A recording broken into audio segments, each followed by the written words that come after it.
إن الحمد لله نحمده ونستعينه ونستهديه ونستغفره ونعوذ بالله من شرور أنفسنا وسيئات أعمالنا من يهده الله فلا مضل له ومن يضلل فلا هادي له وأشهد أن لا إله إلا الله وحده لا شريك له وأشهد أن محمدًا عبده ورسوله صلى الله عليه وسلم يا أيها الذين آمنوا اتقوا الله حق تقاته ولا تموتن إلا وأنتم مسلمون يا أيها الناس اتقوا ربكم الذي خلقكم من نفس واحدة وخلق منها زوجها وبث منهما رجالا كثيرا ونساء واتقوا الله الذي تساءلون به والأرحام إن الله كان عليكم رقيبا يا أيها الذين آمنوا اتقوا الله وقولوا قولا سديدا يصلح لكم أعمالكم ويغفر لكم ذنوبكم ومن يطع الله ورسوله فقد فاز فوزا عظيما أما بعد. My dear respected brothers and sisters in Islam,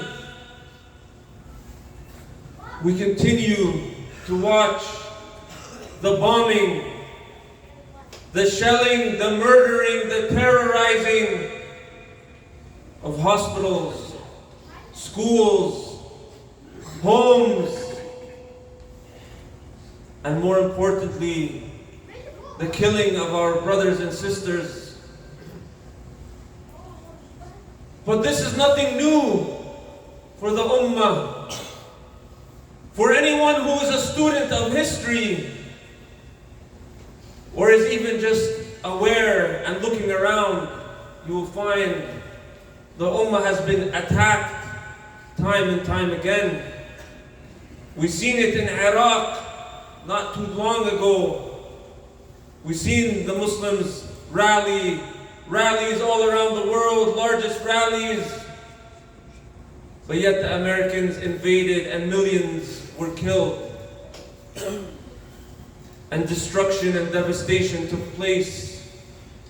We see, going back to Bosnia, you've seen what happened in Bosnia in the 90s. And if you just focus a little bit on Palestine,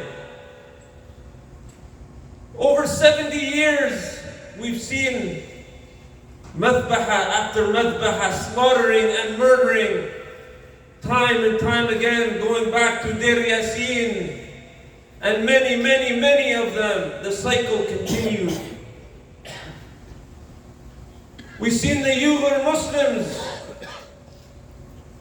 suffering in China. We've seen Kashmir. We've seen Afghanistan, the bombing and the destruction, the occupation. Until when?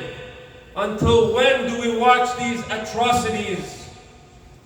Until when do we watch the enemies of Islam attack time and time again? Until when do we watch these scoundrels murdering our brothers and sisters? Until when? Until when do we watch passively, helplessly? We see the so-called Muslim rulers of today,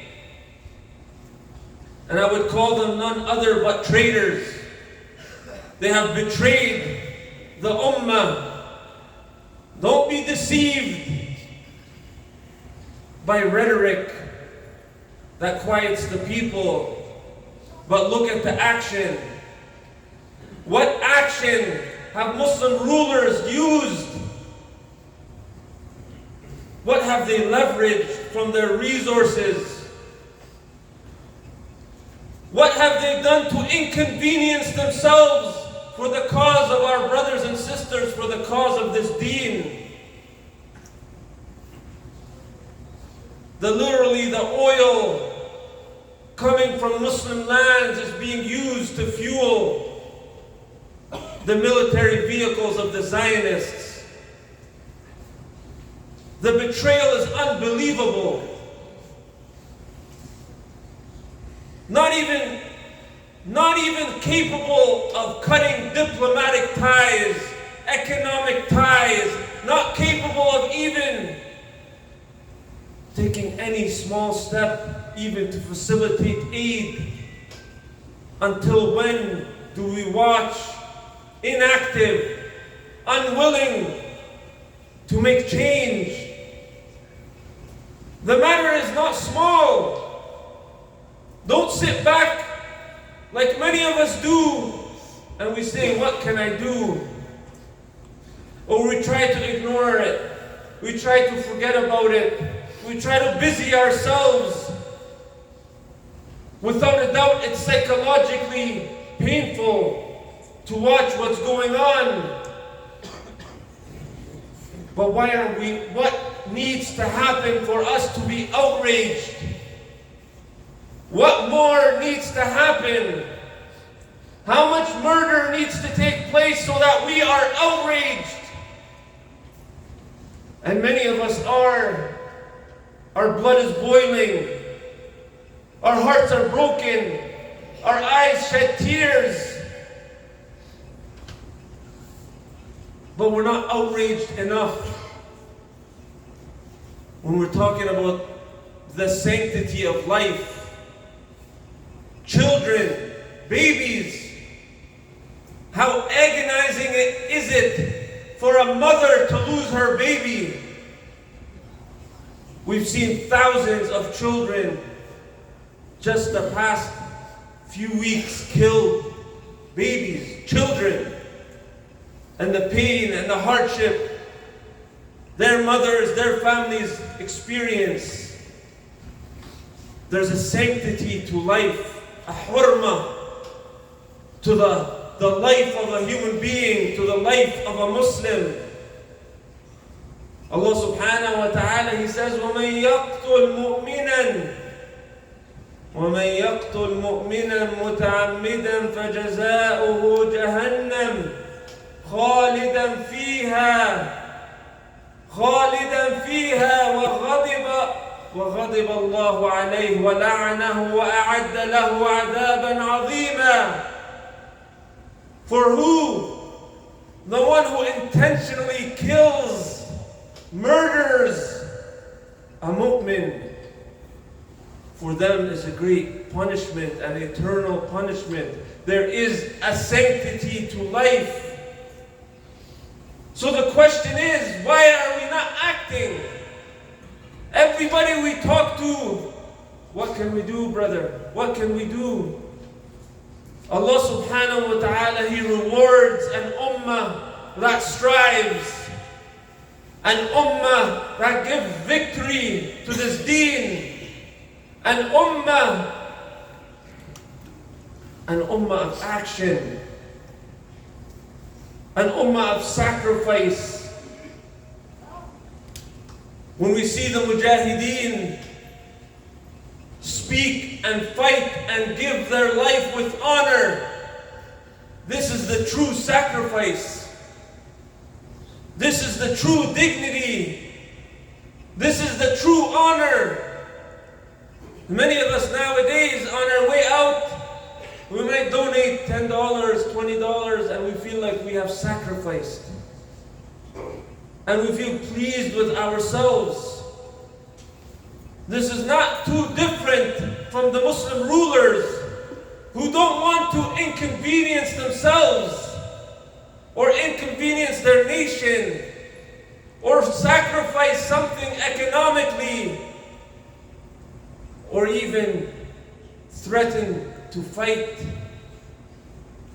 Let's not forget that jihad is part of this ummah, is part of this deen. The Prophet sallallahu alaihi wasallam, for 13 years in Mecca, they were persecuted, they were oppressed, and when they migrated, they were not immediately in a state of power. For 5 years, they were on the defensive, even up until the battle of Al-Khandaq. The Muslims were under siege. They were surrounded for a month. In that battle, actually very few people were killed. The Muslims were defending, just trying to protect Al-Madinah. But on both sides, very few were killed. Very few were killed, but from that moment on, the Prophet ﷺ, after the enemies left, he said his famous statement. He said, "Al-ana nakhzuhum wa la yakhzunana." He said, from this day onward, we will attack them, and we will not be on the defensive. We will go to them. The Prophet ﷺ, when he died, it was a great calamity, the greatest calamity, and the disconnection of revelation. But what was really, it wasn't that everything was conquered. At that point, it was Mecca and Medina, and maybe some surrounding areas.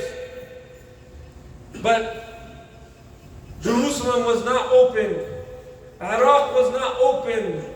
Muslims had not gone to far corners of the world.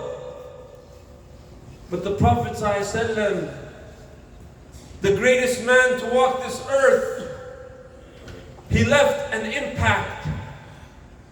He formed and shaped the attitude of the Sahaba, that when he died, they weren't content. They didn't sit helplessly.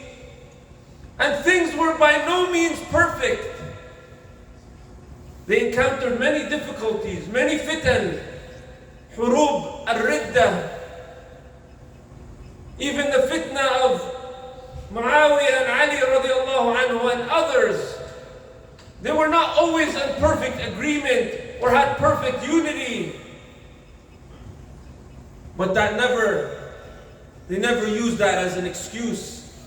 They always understood the mission. And for years afterwards, the Ummah expanded.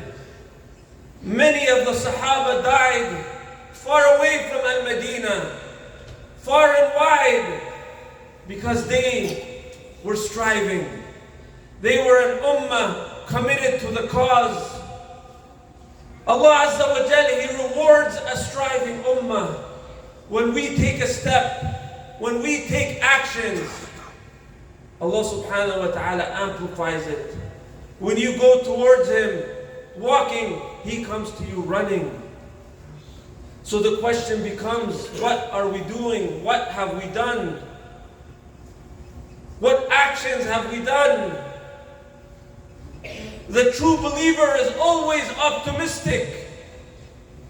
Always optimistic, because he believes and has certainty in the promise of Allah subhanahu wa ta'ala. As he says, وَاللَّهُ غَالِبٌ عَلَىٰ أَمْرِهِ وَلَكِنَّ أَكْثَرَ النَّاسِ لَا يَعْلَمُونَ. The will of Allah will prevail, no doubt in this, but many people do not know. So as true believers, be optimistic and recognize Allah will be victorious no matter what, with or without us. The question is, are we a vehicle? This vessel, this body, this person, this nafs that you are you a tool that will contribute to the change? This is something for us to think about. Ask Allah Azza wa Jal to guide us to what is best. أقول ما تسمعون واستغفر الله لي ولكم فاستغفروه.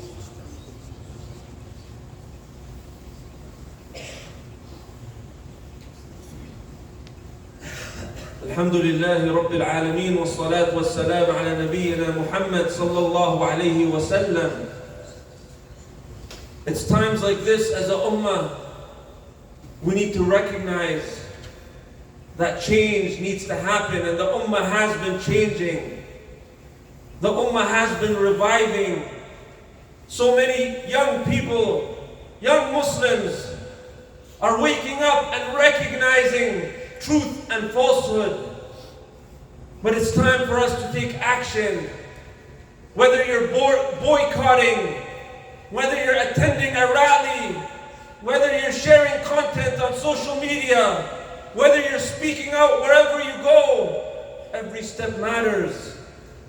We need a message to our brothers and sisters back home.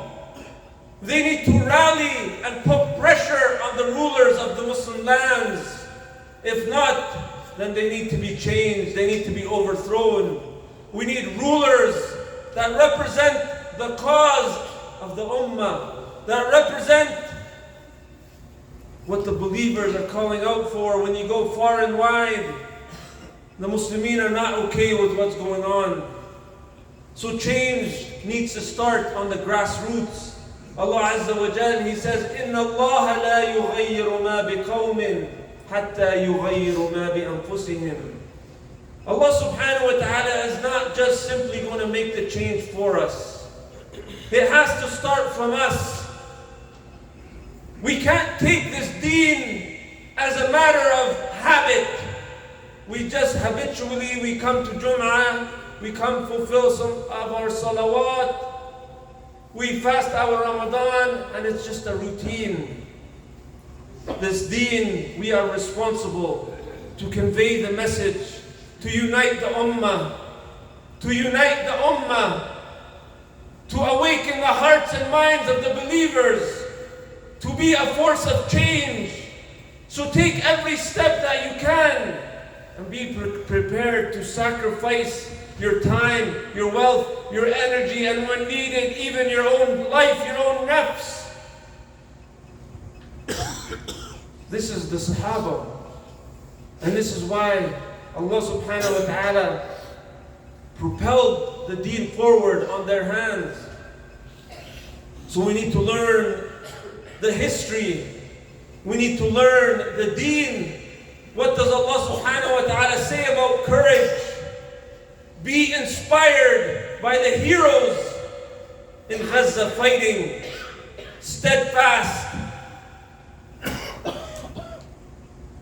Be inspired by them. Learn about what Allah subhanahu wa ta'ala says about wala and bara. What does Allah subhanahu wa ta'ala say about the honor of a shuhada? What does Allah subhanahu wa ta'ala say about steadfastness, courage? Why is jihad important in Islam? We need to learn, teach our children.